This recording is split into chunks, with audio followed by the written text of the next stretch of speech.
मेरे प्यारे मित्रों, भाइयों और बहनों, आर्थिक न्याय के इस नियमित कार्यक्रम में आप सभी लोगों का स्वागत और हार्दिक अभिनंदन। जैसा कि हम प्रतिदिन समझाने और बताने का प्रयास कर रहे हैं कि आज समाज में जो अनेक भयानक विकृतियां दिखाई पड़ रही हैं, फिर चाहे वह सामाजिक विसंगति हो, आर्थिक विकृति हो या राजनीतिक दृष्टि से समाज में योग्य नेतृत्व का अभाव हो,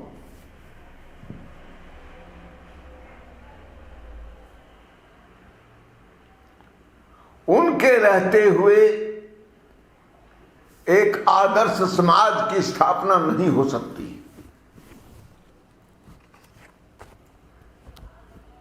और आज जिस प्रकार से दुनिया के लोग अनेक प्रकार के आविष्कारों के कारण, भौतिक विज्ञान की भारी उन्नति के कारण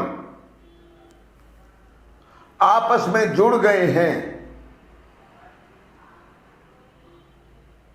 तो पहले से यह एक बहुत बड़ा बदलाव भी दिखाई पड़ता है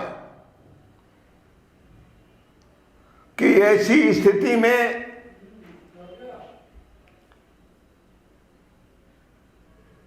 आज पूरे विश्व में एक न्यायपूर्ण व्यवस्था की आवश्यकता पड़ेगी और अनेक प्रकार की भिन्नताएं होने के बावजूद भी हमको उसका निर्माण करना पड़ेगा। मैं ये बार बार समझाने का प्रयास कर रहा हूं कि विश्व में जितने भी देश हैं, सभी देशों में जलवायु की दृष्टि से बहुत अलग अलग स्थितियां हैं। कोई देश बहुत ठंडे हैं तो बहुत गर्म है, और कुछ देशों में ऐसी जलवायु भी है कि वहां थोड़े से परिवर्तन के साथ ही वर्षा आ जाती है और वर्षा रुक भी जाती है। जलवायु के और मौसम के इस भारी परिवर्तन के बावजूद समाज में एक न्यायपूर्ण व्यवस्था का निर्माण होना चाहिए, एक संपूर्ण व्यवस्था जिसमें वहां की परंपराएं अलग अलग हों, संस्कृति के आधार पर मान्यताएं भी अलग अलग हों, पूजा पद्धति को लेकर भी मेरा कोई आग्रह नहीं है, और यहां तक कि हिजाब और बुर्का को लेकर भी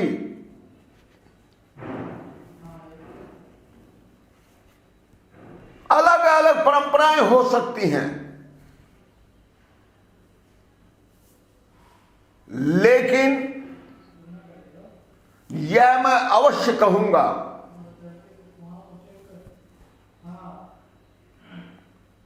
कि सभी देशों की एक अपनी मूल प्रकृति,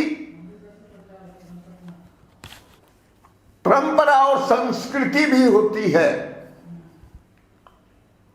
और वह संस्कृति, परंपरा और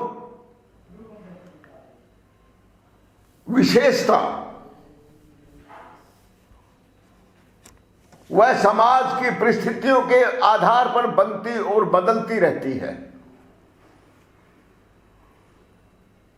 उसको जबरदस्ती बदलने का प्रयास नहीं करना चाहिए,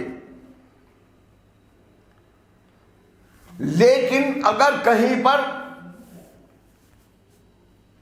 मूल संस्कृति और परंपरा से उसका टकराव होता हो, तो उस परंपरा और संस्कृति का सम्मान अवश्य होना चाहिए। अर्थात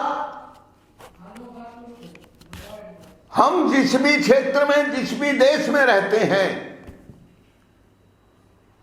उसके साथ पूरा तालमेल बैठाते हुए, परस्पर किसी भी प्रकार से भेदभाव को स्वीकार न करते हुए, सबको इस एक धारा का सम्मान करना चाहिए। लेकिन मेरा कहने का मतलब यह बिल्कुल नहीं है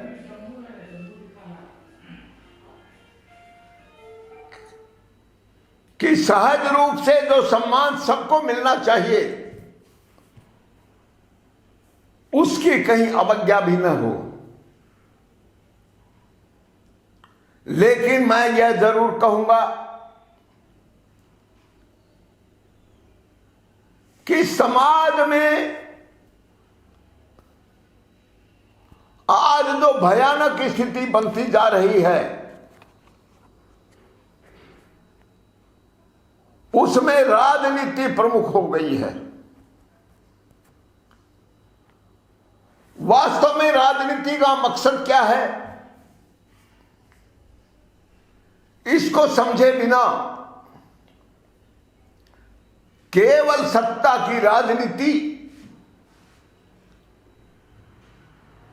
अगर समाज में इस प्रकार हावी रहेगी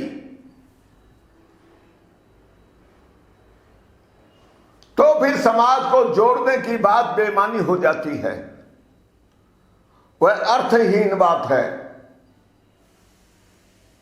और अगर भारत की बात करूं तो यह देश राजनीति के नाम पर टुकड़े टुकड़े हो रहा है।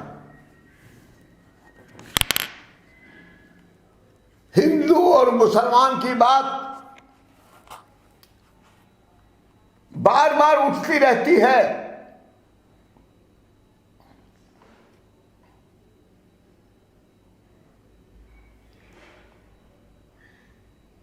और आज तो स्थिति यह हो गई है कि अपनी राजनीतिक सत्ता कायम करने के लिए समाज में षड्यंत्र रचे जाते हैं और किसी भी बात को जो विवाद का विषय नहीं बन होती वह भी विवाद का विषय बन जाती है। बिंदी या मंगलसूत्र लगाने की बात हो,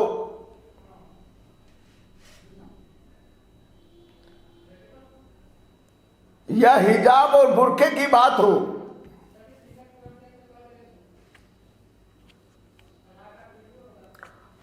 अनावश्यक रूप से विवाद का विषय बनते हैं।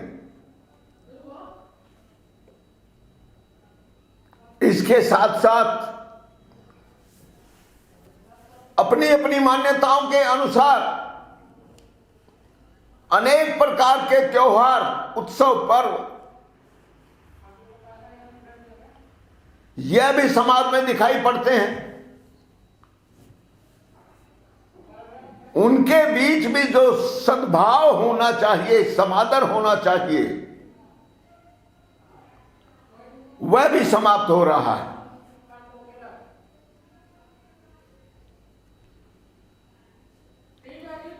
और अगर हम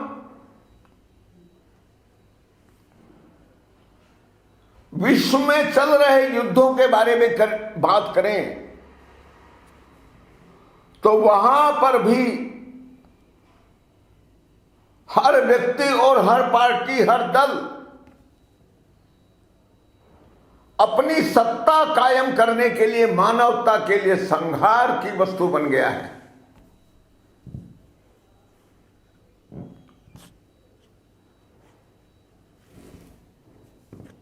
यूक्रेन और रूस के बीच जो भयानक लड़ाई चल रही है,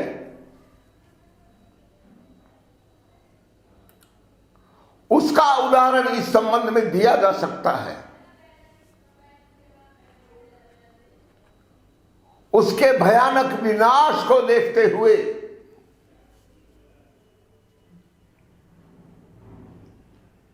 जो आम व्यक्ति के जीवन में कठिनाइयां पैदा हो रही हैं,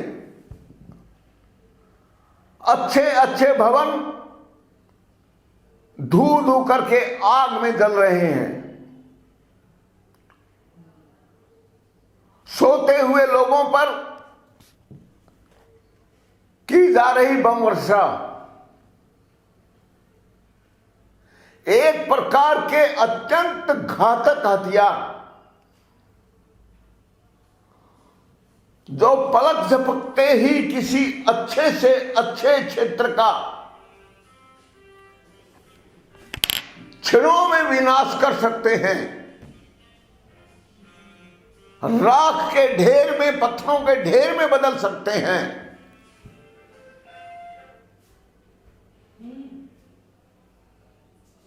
अब यह कल्पना की बात नहीं, प्रत्यक्ष रूप से आंखों के सामने की सच्चाई हो गई है। और इसीलिए मैं आपसे निवेदन करता हूं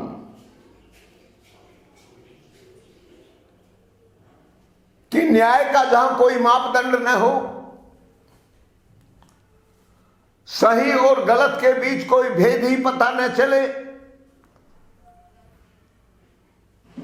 और जहां छल कपट सबसे ज्यादा प्रभावशाली हो जाए, वहां फिर सत्य और न्याय की अपेक्षा करना ही गलत हो जाता है।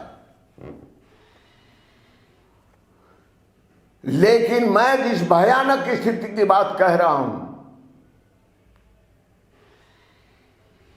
उसमें आज की राजनीति अपनी सत्ता को कायम करने या बनाए रखने के लिए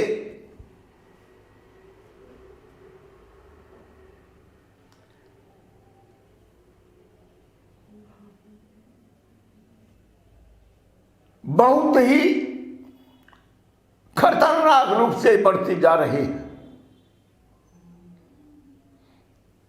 अनेक लोग महाविनाश को देखते हुए उनका रुदन दिखाई पड़ता है। बाप और बेटी के बीच जो अपने समाज की रक्षा के लिए विदाई का दृश्य होता है, वह किसी भी कठोर व्यक्ति के हृदय को भी पिघलाने के लिए काफी है।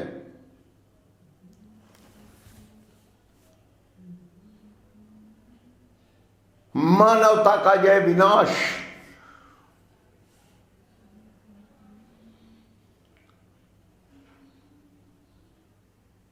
सैकड़ों सालों से प्राप्त सुविधाओं को एक क्षण में समाप्त कर देता है।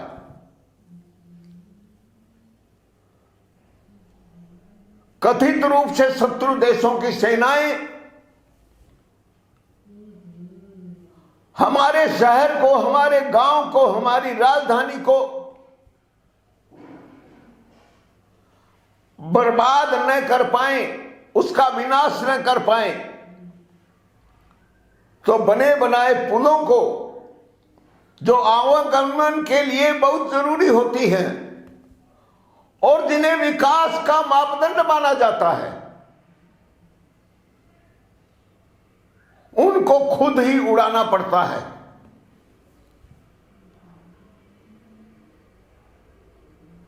वास्तव में शासक कैसा होना चाहिए? राजनीति के ऊपर किसकी लगाम होनी चाहिए? सही और गलत का मापदंड क्या होना चाहिए?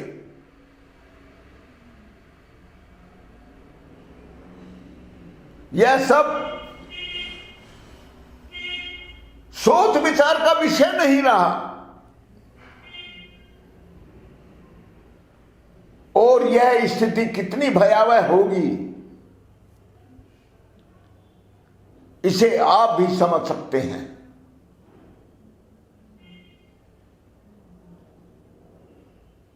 और इसीलिए मैं एक बात कहना चाहता हूं, जो मैं बार बार कह रहा हूं,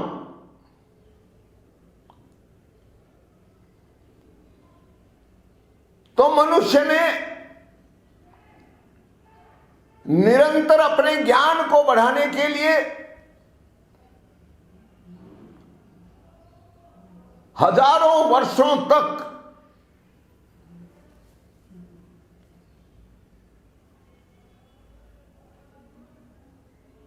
अपने ज्ञान, अनुभव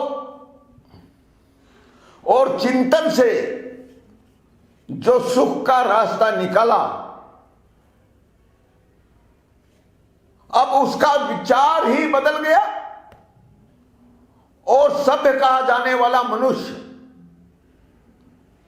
जंगली जानवरों से भी बदतर व्यवहार करता दिखाई पड़ रहा है। यानी सत्ता प्रमुख हो गई है और न्याय की अवधारणा का कहीं पता नहीं।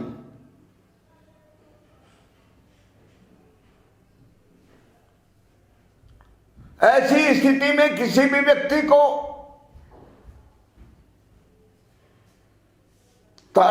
तटस्थ बने रहना, उसकी ओर से ध्यान हटाना, क्या यह असंभव नहीं है? और इसीलिए आप मेरी बात को अवश्य ही सकारात्मक दृष्टि से देखेंगे।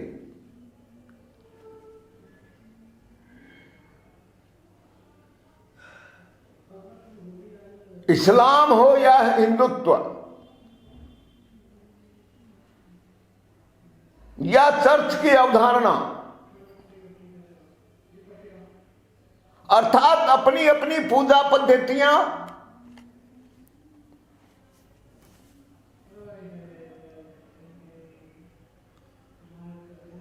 पूरे सम्मान के साथ रहनी चाहिए,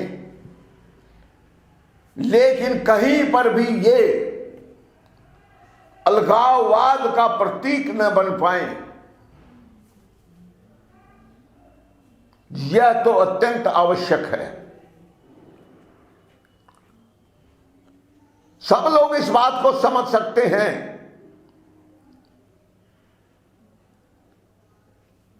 कि सेना की अपनी वर्दी होती है, अपनी ड्रेस होती है। सेना में कौन किस पद पर है, यह भी उस वर्दी के चिन्हों पर अंकित होता है। वहां तो ये चिन्ह ठीक लगते हैं, लेकिन बात बात में सब जगह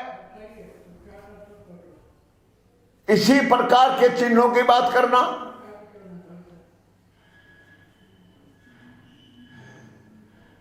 हिजाब, तलाक या बिंदी लगाने की बात करना, सिंदूर की बात करना, मंगलसूत्र को विवाद का विषय बनाना,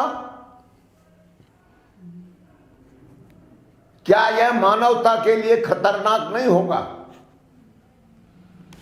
और आज क्या सारा विश्व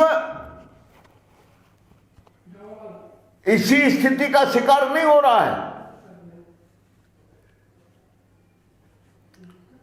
समाज में भारी आर्थिक असमानता बढ़ रही है, अनेक लोग भूखों मर रहे हैं, कुछ मुट्ठी भर लोगों के पास सीमाहीन संपत्ति है, लेकिन उसके छिपाने के रास्ते नए नए निकलते जा रहे हैं। उसके ऊपर कोई रोक लगाने की कारगर कोशिश भी नहीं हो रही है।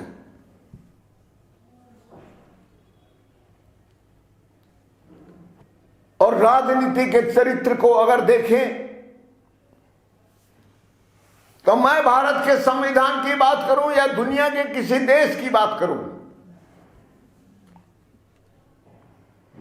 हर जगह शासकों को गोपनीयता का कवच मिला हुआ है। भारत में किसी भी राजनीतिक दल को कितना चंदा मिला उसे बताने की कोई आवश्यकता नहीं। किस व्यक्ति ने दिया इसके बारे में भी समाज को पता नहीं चलेगा। राज्य उसका खुलासा नहीं करेगा और कोई व्यक्ति उसे खुलासा करने की मांग भी नहीं कर सकता।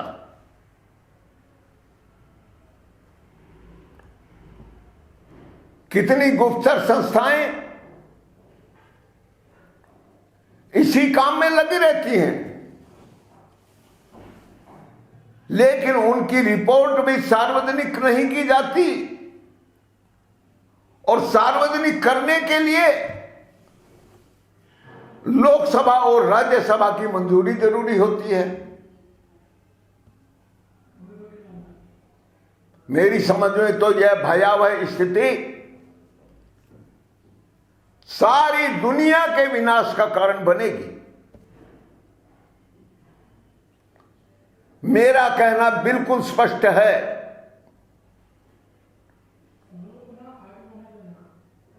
कि एक समाज को एक विशाल परिवार के सूत्र में पिरोने के लिए गोपनीयता नहीं, पूरी पारदर्शिता होनी चाहिए।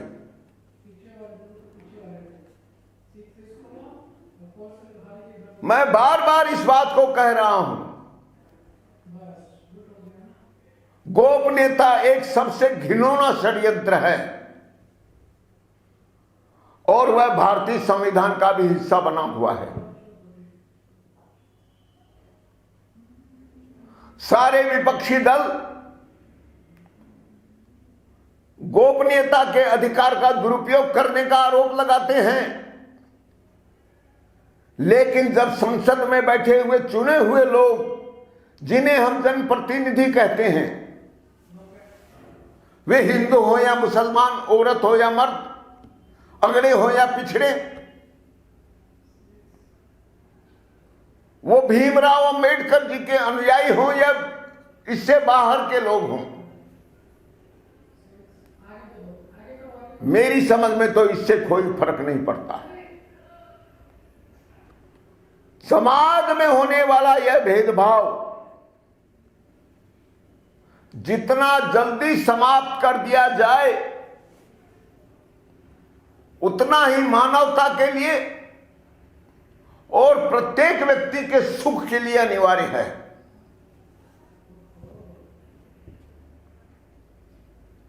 परस्पर होने वाला विश्वास, उसके लिए पूरी तरह पारदर्शिता अत्यंत आवश्यक है। उस पारदर्शिता के साथ कोई खिलवाड़ नहीं होना चाहिए। लेकिन दुर्भाग्य की बात है कि जब कोई भी राजनीतिक दल सत्ता में होता है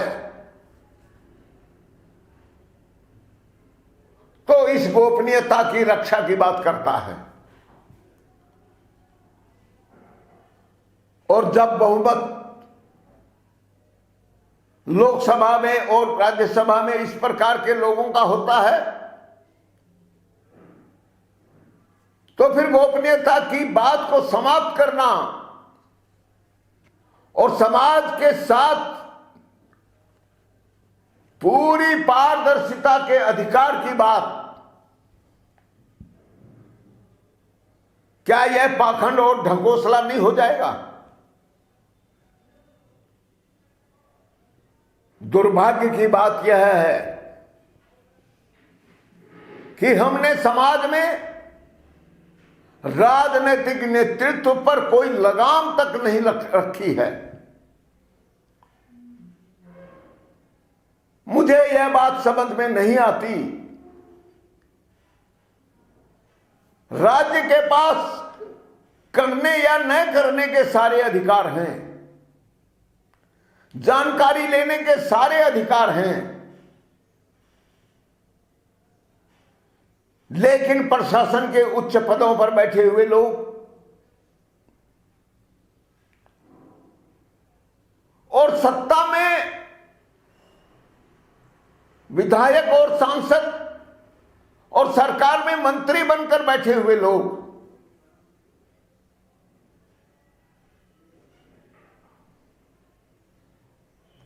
उस बात को स्वीकार नहीं करते। वे अपना विशेषाधिकार चाहते हैं और बनाए रखना चाहते हैं।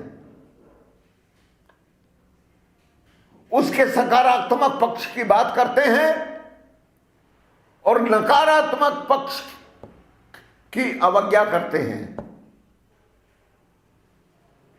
आप देश की लोकसभा, राज्यसभा और विधानसभाओं का दृश्य देख लीजिए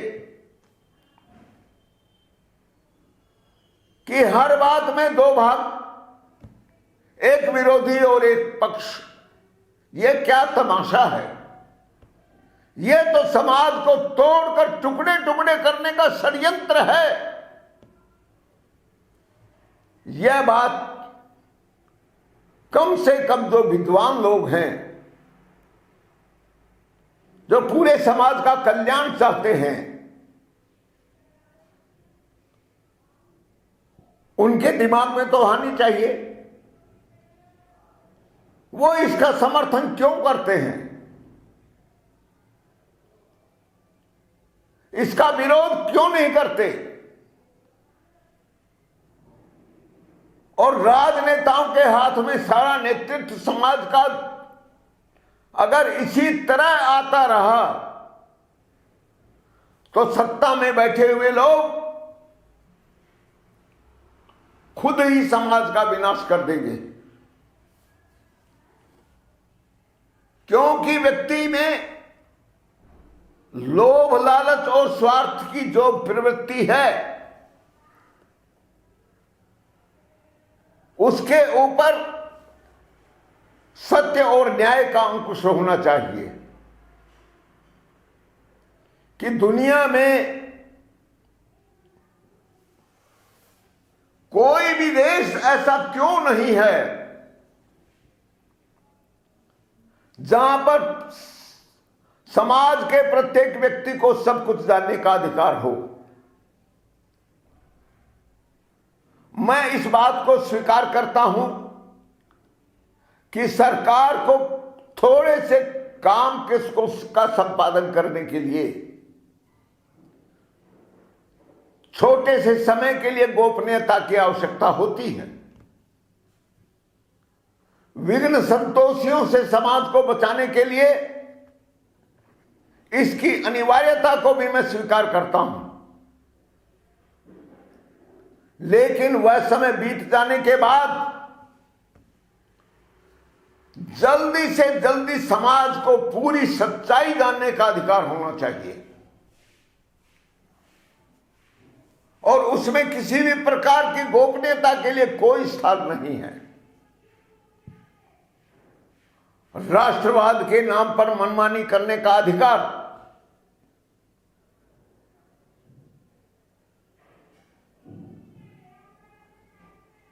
राजनेताओं को दिया जाना और पूरे समाज को जानने से भी वंचित करना, यह अत्यंत विनाशकारी स्थिति है। तो बंधुओं, मैं अभी जो बात कह रहा हूं वह इस गोपनीयता को फिर से विचार करने की बात कह रहा हूं। आर्थिक न्याय के लिए राज्य से भी अधिक अधिकार समाज के प्रत्येक व्यक्ति को होना चाहिए। जानने का कोई विशेषाधिकार सत्ता में बैठे हुए लोगों का विशेषाधिकार नहीं। यह समाज के प्रत्येक व्यक्ति का विशेषाधिकार है।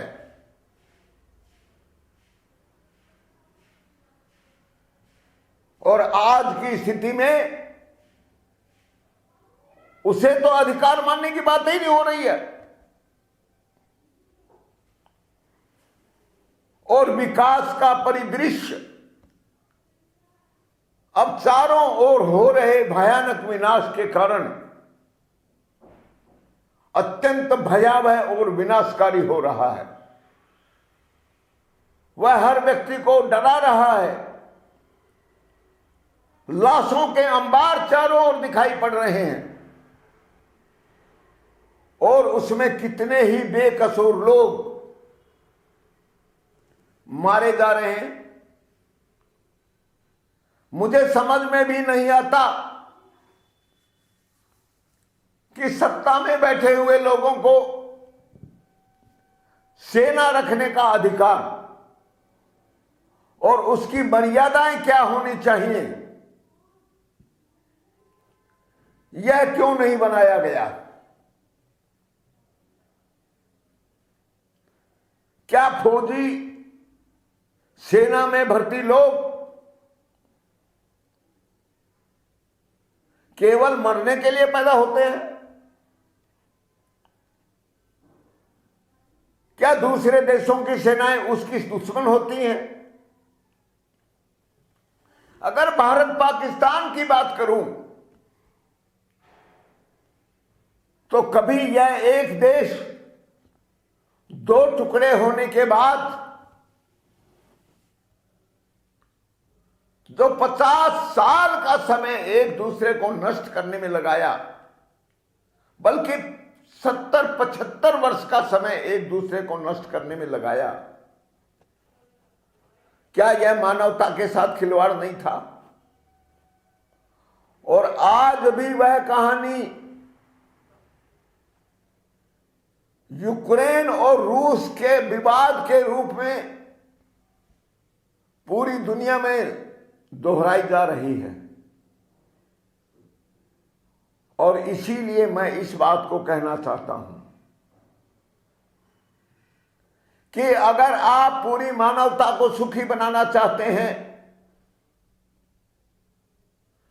संपूर्ण विश्व व्यवस्था को सबसे सुंदर, सुखदाई, लाभकारी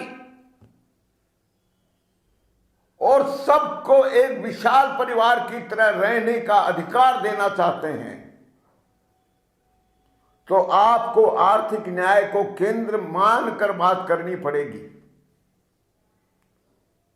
भारत में वोट का अधिकार, यह समाज के साथ धोखा है। यह बात अनेक बार, अनेक अवसरों पर मेरे अत्यंत विद्वान लोगों को कहते हुए देखा जाता है। और कुछ लोग तो साफ कह देते हैं कि यह वोट का अधिकार जब तक रहेगा तब तक आप समाज में अच्छे परिवर्तन की आशा नहीं कर सकते।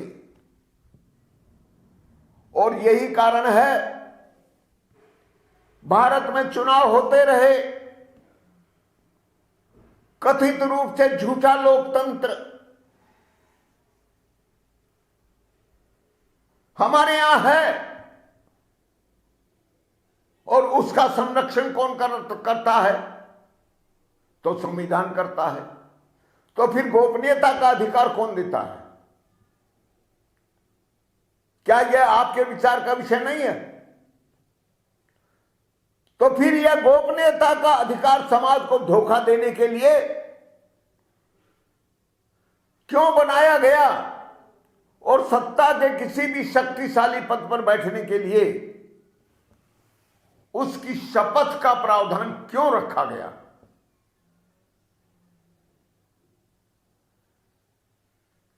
मेरा कहना यह है, अगर आप समाज में न्याय की स्थापना करना चाहते हैं, आप निष्पक्षता की स्थापना करना चाहते हैं, आप सत्य के आधार पर एक पारदर्शी व्यवस्था का निर्माण नहीं करते तो आप समाज के साथ सुखदायी स्थिति का निर्माण कभी नहीं कर सकते। और यदि निर्माण करना चाहते हैं तो न्याय के आधार पर, निष्पक्षता के आधार पर और सत्य के आधार पर समाज को सारे अधिकार मिलने चाहिए। सत्ता में बैठे हुए लोगों को गोपनीयता कोई भी अधिकार नहीं हो और अंतिम रूप से पूरी सच्चाई समाज के सामने आनी चाहिए। लेकिन दुर्भाग्य की बात है कि अब तो अलग अलग प्रांतों में अलग अलग पार्टी की सत्ता कायम हो रही है और दलीय मतभेद के कारण जघन्य अपराधों में अपराधी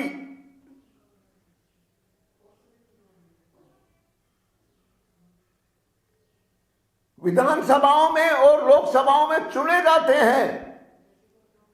उन्हें पार्टियां सबसे ज्यादा पसंद करती हैं और यदि उसके साथ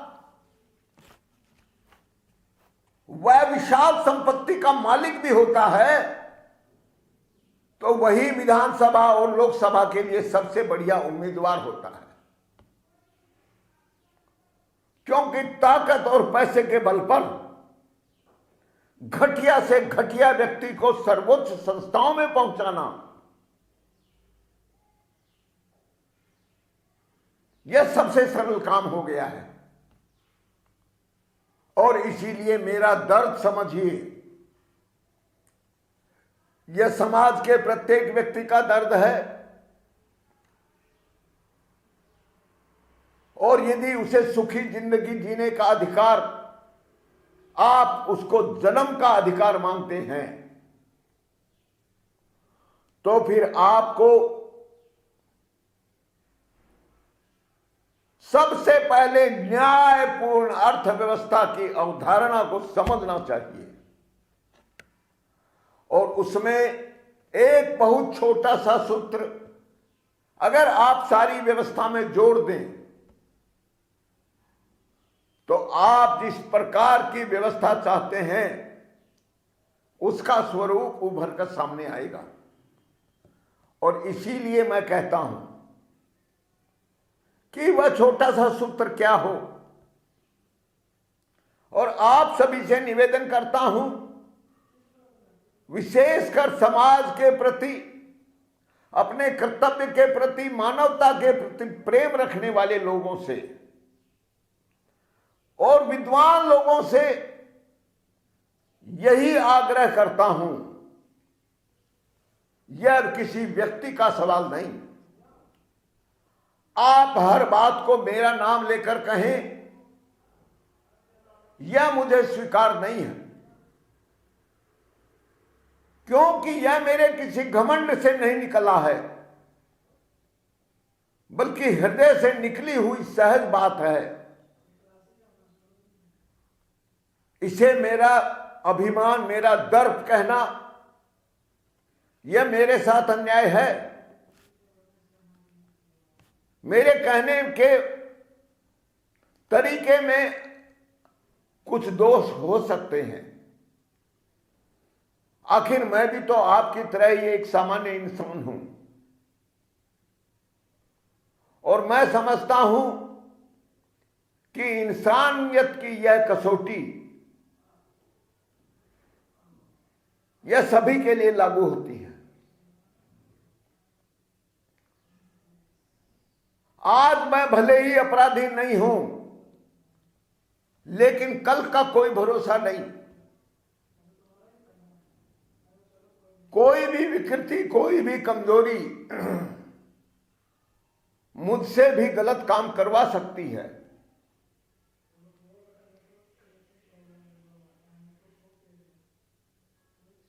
और इसीलिए मैं इस बात को भी किसी व्यक्ति के नाम पर चलाने का बिल्कुल समर्थन नहीं करता। और इसीलिए राजनीति के कारण जो कहना भी आवश्यक होता है, समाज में विकृति को अनदेखा करना भी कठिन होता है, लेकिन वहां यदि न्याय और निष्पक्षता की और सबके सुख की अवज्ञा की जाए तो इससे दुखदाई कुछ भी नहीं है। और इसमें भी अगर छल कपट को शामिल कर दिया जाए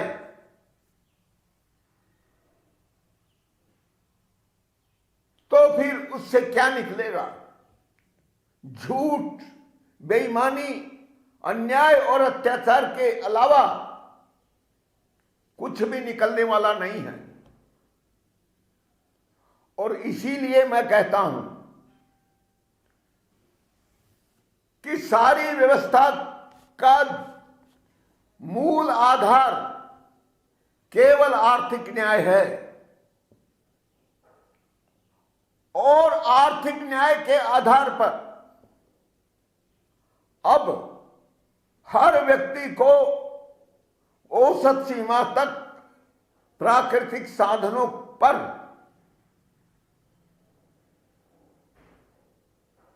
समान जन्म सिद्ध अधिकार मिलना चाहिए। जाति की बात, संप्रदाय की बात, क्षेत्र की बात, भाषा की बात, लिंग की बात या कोई भी अनावश्यक विवाद की बात किसी व्यक्ति के मूल आधार को, मूल अधिकार को न स्वीकार कर सकती है, न घटा सकती है और न बढ़ा सकती है। सांसद और विधायक बनने के बाद पूरा प्रशासन उसके समर्थन में आ जाता है, उसकी रक्षा करने लगता है, उसके झूठ के ऊपर कोई अंकुश नहीं लगता और जबरदस्ती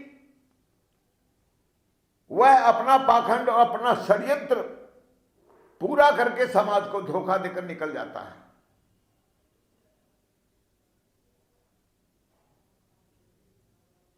हमारे यहां प्रशासन में जो भ्रष्टाचार है,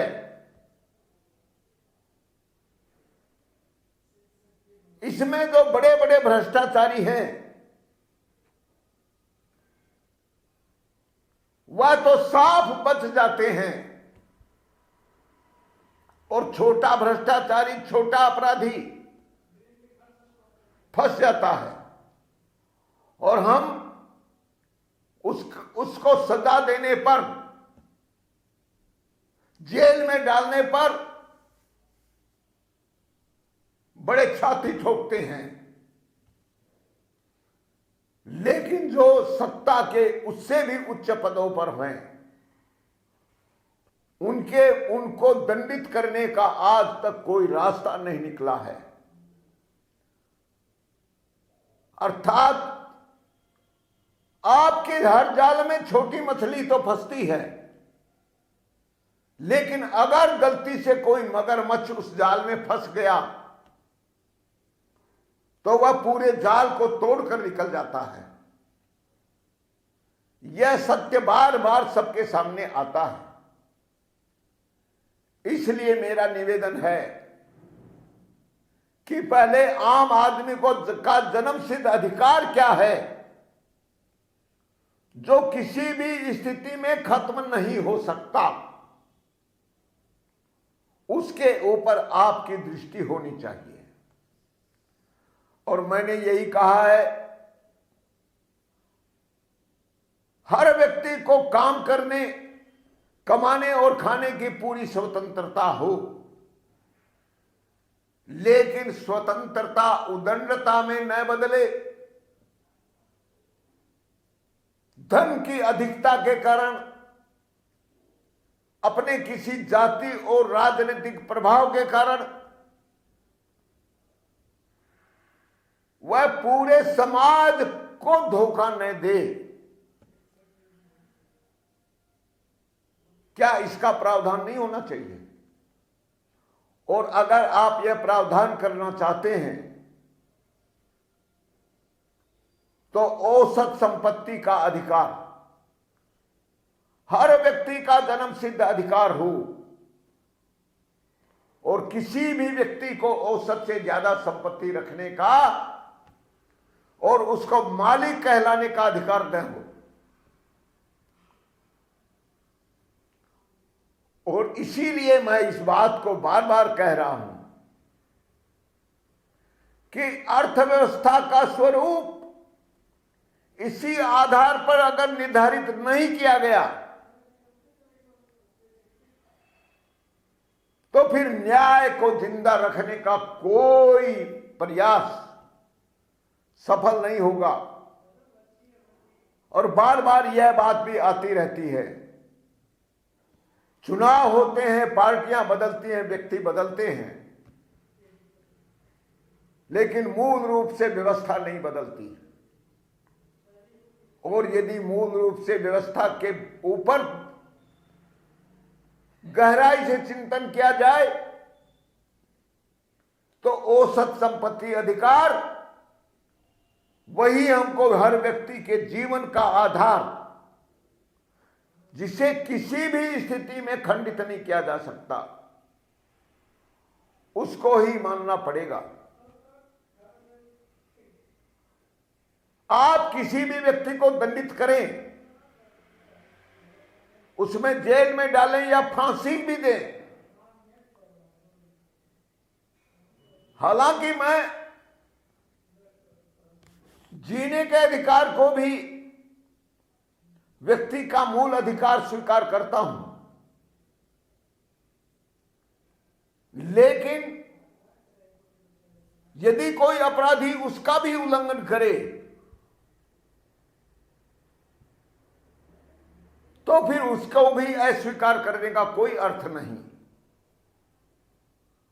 व्यक्ति दंडित भी हो, अपने अपराध की सजा पाए, और इसीलिए मूल अधिकार वह जीवन से मृत्यु तक होना चाहिए, और वह औसत सीमा तक प्राकृतिक संसाधनों पर होना चाहिए, और औसत से अधिक धन संग्रह होने पर केवल औसत से ज्यादा संपत्ति पर ब्याज की दर से संपत्ति कर लगना चाहिए। मेरा कहना यह है, औसत से ज्यादा संपत्ति पर किसी भी व्यक्ति को स्वामित्व का अधिकार देना समाज के साथ धोखा देना है। ऐसा व्यक्ति समाज का कर्जदार है, संपत्ति का मालिक नहीं। वह किसी भी स्थान में जाता है और किसी भी देश को बदलता है तो भी वह अपनी संपत्ति को कहीं भी ले जाने के लिए स्वतंत्र नहीं माना जा सकता।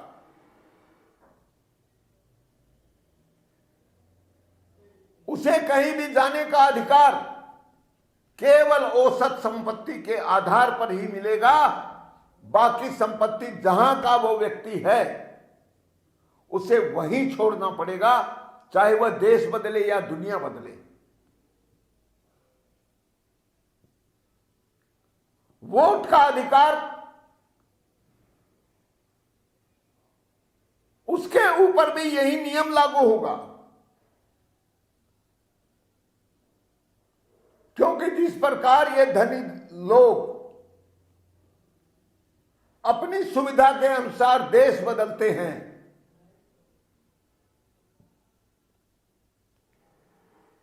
उनको समाज को रोकने का काम इसी के द्वारा किया जा सकता है। आप कहीं भी जाएं, जिस देश को छोड़ें, आप अपने जाने वाले लोगों की संख्या के अनुसार केवल औसत सीमा तक धन अपने साथ ले जा सकते हैं और उससे अधिक धन वहां के लोगों के बीच न्याय के आधार पर वितरित होगा और इसीलिए केवल औसत से ज्यादा संपत्ति पर ब्याज की दर से संपत्ति कर लगना चाहिए। और मैं इस बात को भी रेखांकित करना चाहता हूं कि अगर केवल मुट्ठी भर अति संपन्न लोगों की संपत्ति पर संपत्ति कर लगाया जाए तो आज सारे करों से जो आय होती है उससे 10 गुनी आय होगी और भारी लाभ का बजट बनेगा और लाभांश में समानता के आधार पर सबके बीच वितरण अवश्य होना चाहिए। अगर वितरण का यह सूत्र नहीं अपनाया जाता तो समाज से गरीबी दूर नहीं हो सकती, बेईमानी दूर नहीं हो सकती, सबके बीच विश्वास और सद्भाव का वातावरण नहीं बन सकता, झूठ और बेईमान व्यक्ति के ऊपर कोई रोक नहीं लग सकती, अनेक प्रकार के विवाद और अनेक प्रकार की विकृतियां समाज में दिखाई पड़ने वाला असंतोष और विरोध यह कभी बंद नहीं हो सकता। आज ही मेरे एक मित्र ने इस बात को उठाया कि हमारे देश में कुछ जातियां तो ऐसी हैं कि उसके बारे में सरकार भी कुछ नहीं जानती और सरकार ही कुछ नहीं जानती तो फिर उसमें बदलाव कैसे होगा? क्योंकि जो जातियां संख्या के आधार पर अपनी ताकत दिखाती हैं उस ताकत के आधार पर तो उनकी कहीं गिनती हो ही नहीं सकती। यह तो फिर ताकत का खिलवाड़ ही हुआ, फिर वह ताकत पैसे की हो या संख्या की हो। यह शर्मनाक है, यह भयावह विकृति है और जिसकी जितनी संख्या भारी उतनी उसकी हकदारी। इस प्रकार की बात कहने वाले लोगों का मुंह बंद कर दिया जाना चाहिए, फिर चाहे वह अंबेडकर जी के नाम पर क्यों नहीं हो रही हो। मैं इस बात को कहना चाहता हूं कि काश अंबेडकर जी आज जिंदा होते तो मुझे पूरा विश्वास है कि वह आर्थिक न्याय की अवधारणा को समाज में स्थापित करने के लिए सबसे सक्रिय व्यक्ति होते। लेकिन मुझे भीमराव अंबेडकर जी के दर्शन करने का अवसर नहीं मिला और मैं भीमराव अंबेडकर जी के बाद बहुत लंबे कालखंड के बाद पैदा हुआ। तो जब वे थे तब मैं नहीं था और जब मैं हूं तो वे नहीं हैं। लेकिन इस दुख का कोई समाधान नहीं है और इसलिए अनावश्यक विवादों में समय खराब करने की बजाय आप औसत संपत्ति अधिकार के आधार पर बजट बनाने का सीधा प्रस्ताव रखिए और कहिए, इस बात को खम ठोक कर कहिए, पूरी गहराई के साथ और दृढ़ता के साथ कहिए कि जिस व्यवस्था से देश के प्रत्येक नागरिक को 10 से 15 हजार रुपए लाभांश भी नहीं मिल सकता,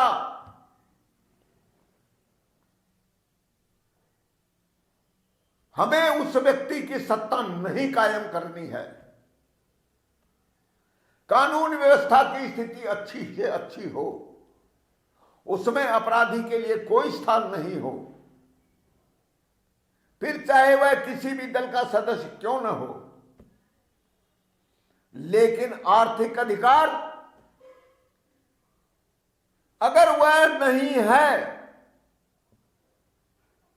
तो इस प्रकार की शांति का भी कोई अर्थ नहीं होता। भूखा मरने का अधिकार यह कोई अधिकार नहीं है। जीने का अधिकार सबका अधिकार है,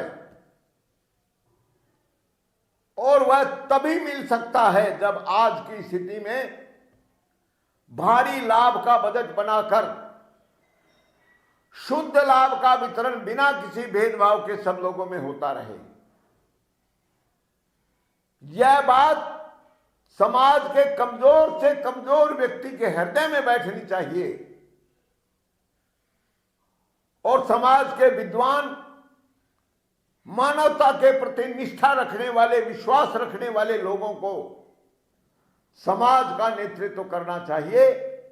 और सत्ता में या विपक्ष में बैठे हुए लोग यदि केवल सत्ता की भूख के लिए समाज के रास्ते की बाधा बनते हों तो समाज को सही दिशा देने का काम इन प्रबुद्ध लोगों को करना चाहिए। उन्हें भय मुक्त और पूरी ईमानदारी के साथ वह बात कहनी पड़ेगी। मौत का खतरा भी उन्हें उठाना पड़ेगा, क्योंकि इस प्रकार के त्याग और बलिदान के बिना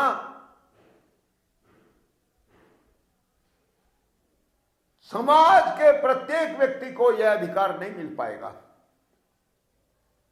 इसलिए मैं सारे मतभेदों को अमान्य करते हुए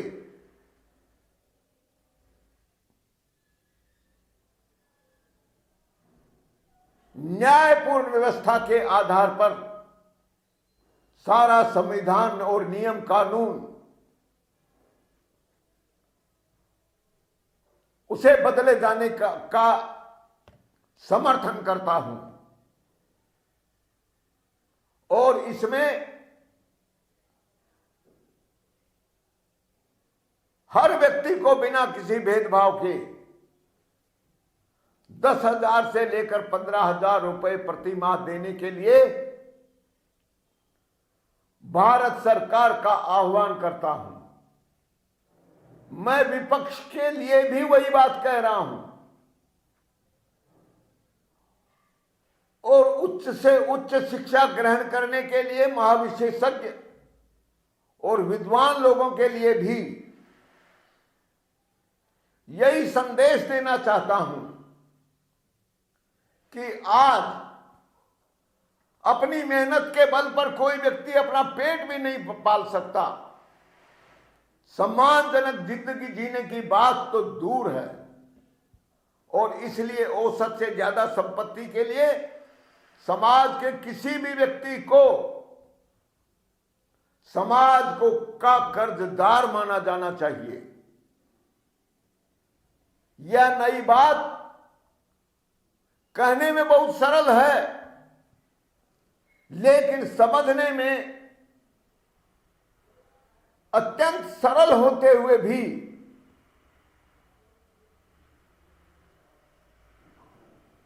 भ्रमित होने की बहुत गुंजाइश बनी रहती है। और इस भ्रम से मुक्ति समाज के विद्वान, सच्चे, चरित्रवान और मानवता के प्रति अनन्य निष्ठा रखने वाले लोग वही इसे दूर कर सकते हैं। ऐसे विद्वानों के प्रति पूर्ण सम्मान व्यक्त करते हुए सारे मतभेदों को हटाकर कम से कम 10,000 से 15,000 रुपए प्रति माह प्रति व्यक्ति देने का बजट बनाया जाना चाहिए, और आपको ऐसे ही लोगों को सत्ता पर बैठाना चाहिए इसमें भ्रम होने की कहीं कोई गुंजाइश नहीं है। अगर समाज के प्रत्येक व्यक्ति को यह धनराशि, यह हक मिलता रहेगा तो उसके जीवन से अभाव, अन्याय, शोषण और अपमान के साथ साथ सारा असंतोष भी समाप्त हो जाएगा और पूरा समाज, पूरी दुनिया एक विशाल परिवार की तरह सुखपूर्वक और आत्मीयता पूर्वक जीवन जी सकेगी।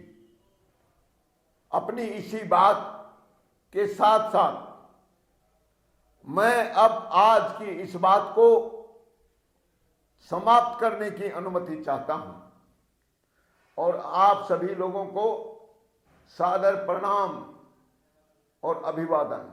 नमस्कार।